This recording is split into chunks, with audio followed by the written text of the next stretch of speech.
Hi guys! Welcome back to my channel! So today, nandito ako sa SM Ecoland para mag-grocery. Kasi kagabi, actually nakausap ko yung aking sis na meron kaming kumare na nag-crave ng macaroni salad ni Cha. Actually si Cha talaga yung magaling gumawa nito. So, hiningi ko yung ingredients sa kanya kasi since yung kapatid ko ay not here in the Philippines.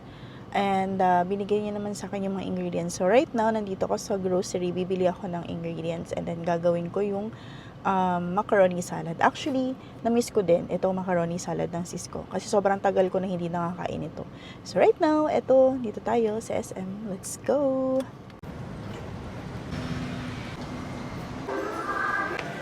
Bayad muna tayo parking guys para hindi ko makalimutan later. Thank you.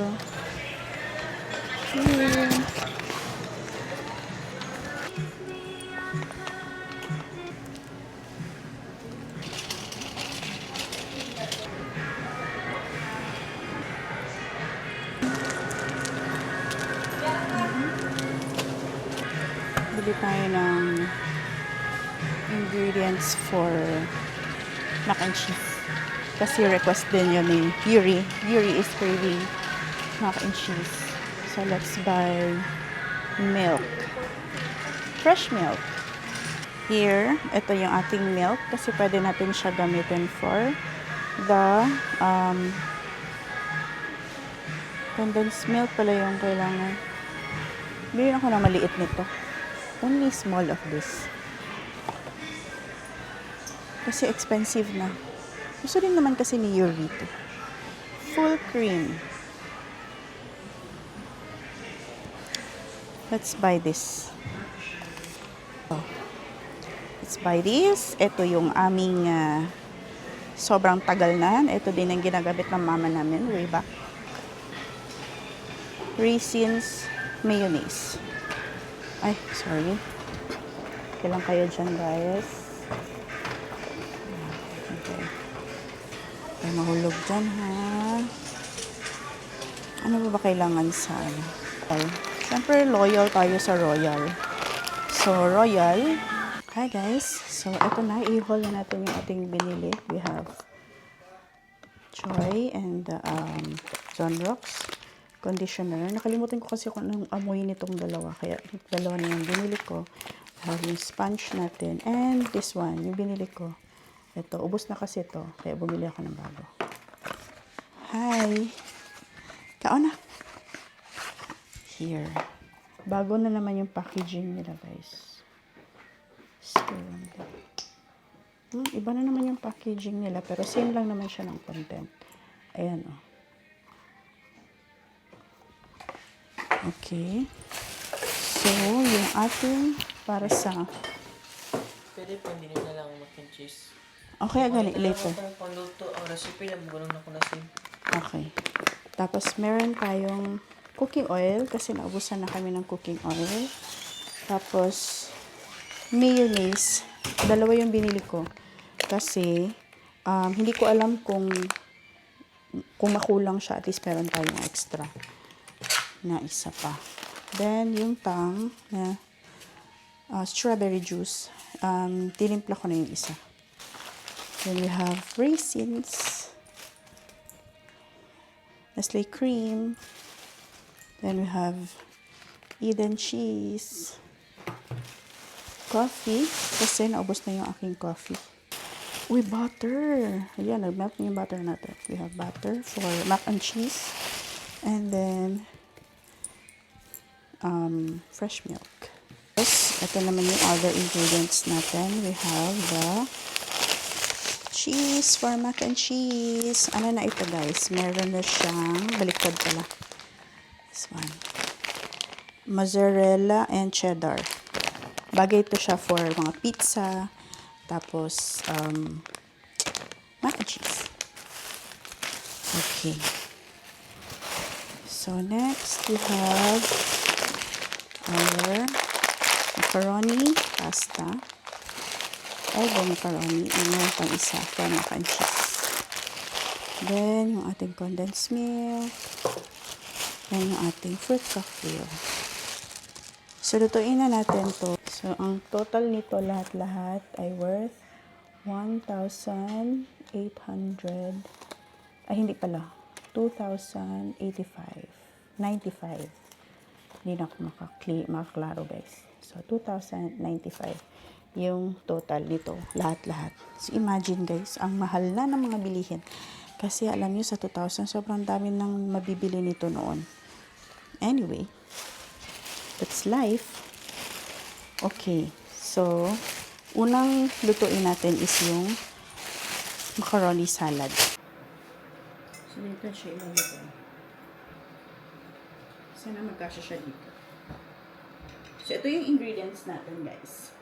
This is mayonnaise.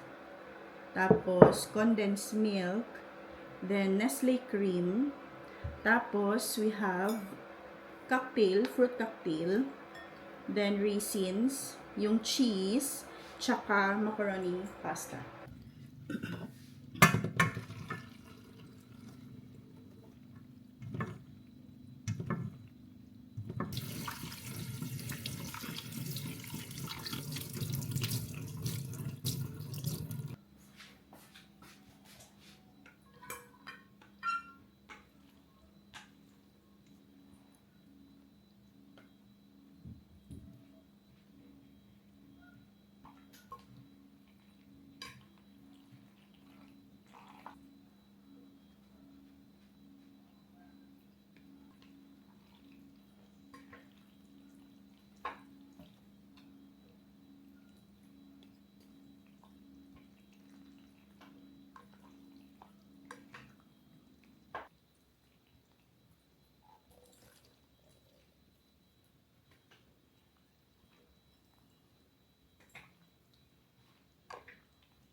So, ito na guys, yung ating macaroni salad with fruit cocktail.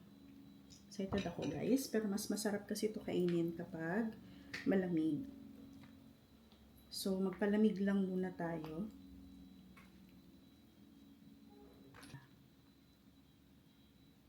Dami cheese. Tama na pala yung kalahati. And now, the moment of truth. Nasabi ko na talaga ito.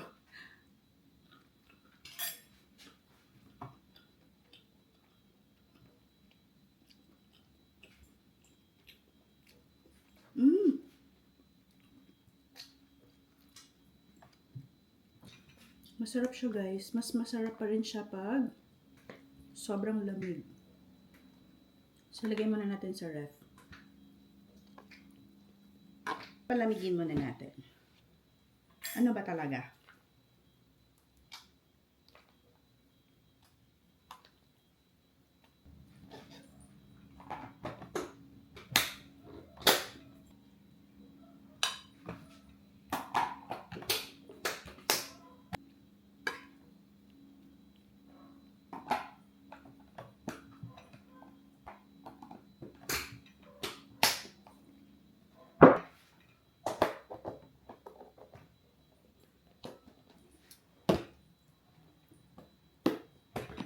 Here na, yung nagawa natin na macaroni salad.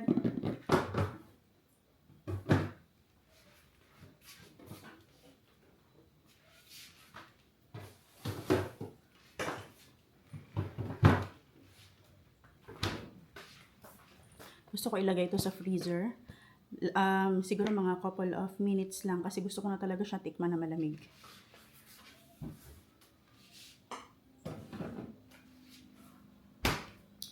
Mag-set lang tayo ng timer. So, ngayon, ligpit time!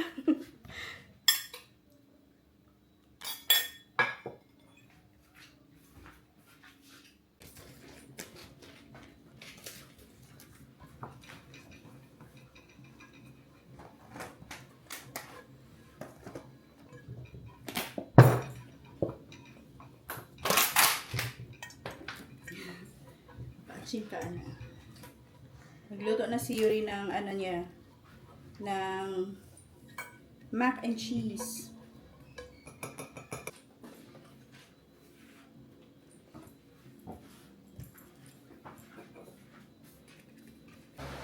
Yuri is making mac and cheese. Sobrang tagal niya ng crave yan. Say hello to my vlog. So, ako naman ay relax muna. Kasi siya muna ang nasa kusina. Diba? Nabutang na ni mo ni? O cheese? Ano sa rin yung butang ng cheese? Ah, pag medyo creamy na siya. Wala pa na. Pwede pa. Mix pa niyo.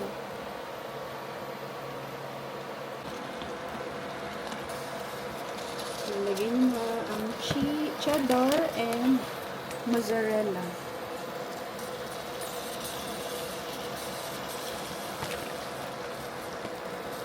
Wow, dami.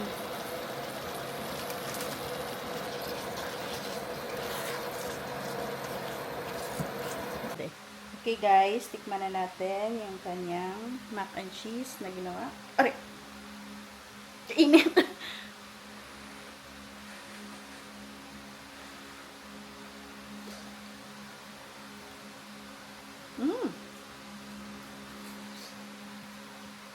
Kulang cheese. Kulang cheese. Kulang pa? Maglagay pa ako. Ikaw, kung gusto mo, tikman mo muna bago ka mag-decide magdagdag ng cheese.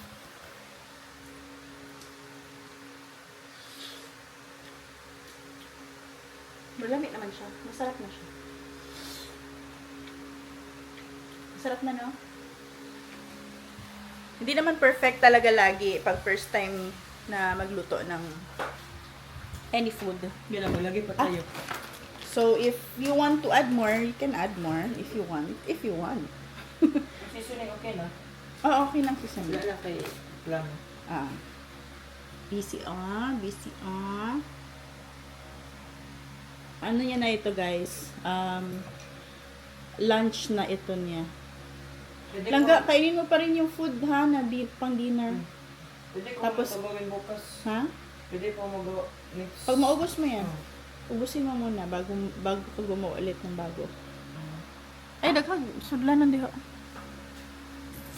Oh, busy siya sa kusina.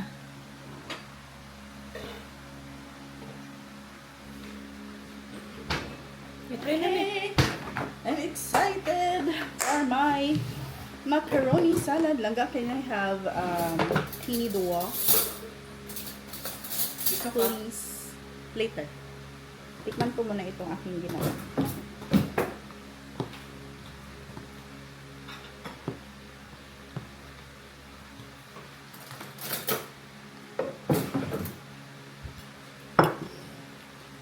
Mmm. Ah. Try mo? Hmm?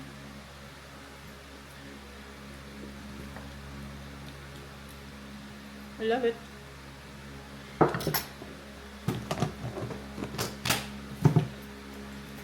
This is for me. Only. For me only.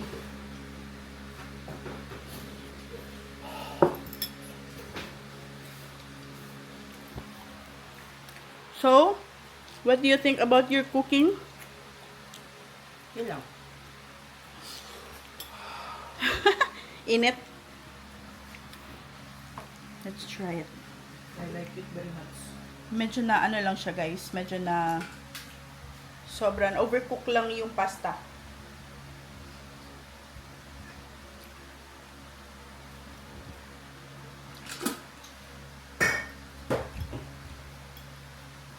Na-overcook yung pasta kaya medyo malambot. Sobrang malambot. But okay na.